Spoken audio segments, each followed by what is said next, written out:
राम राम मंडळी. तर मी आज घासाच्या शेतात उभा आहे आणि हा घास मी गुरजनावरांना टाकण्यासाठी कापलाय. एवढा घास कापलाय. आज हा घास तिकडे नेऊन टाकायचा आहे. मम्मी मला टाकता येत नाही कारण की नागट झालेली आहे आणि अजून थोडासा कापायचा आहे. कापल्यानंतर तिकडे नेऊन टाकला की मग आता मी परत एवढा घास कापलाय. हा कापून आणि आता मी परत चाललोय हा घासातून. हे बघा ढेकळं ढाकळे ते मला नेता येत नाही पायामुळं, पाय दुखतो.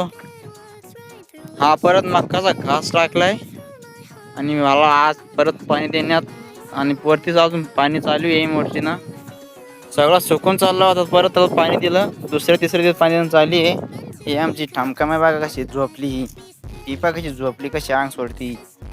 ठमकी आमची लाडूबाई कशी अंग करते.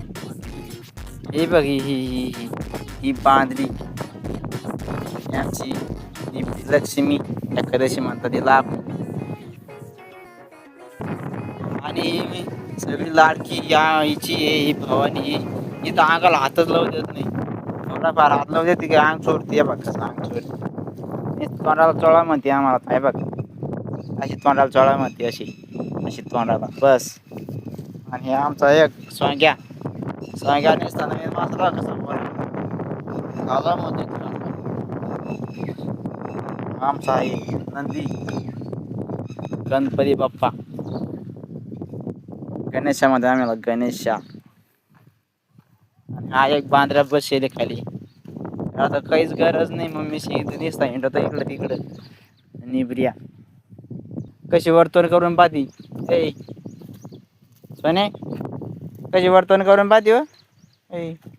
आमचे बाकीचे नमुने बघा. ही ह्या गायची कारवडे गाय, हे 2 बैल, मामा भांजे आणि बाकी सब एवढंच. आजचा ब्लॉग येतच संपवतो. भेटूया नेक्स्ट ब्लॉग मध्ये.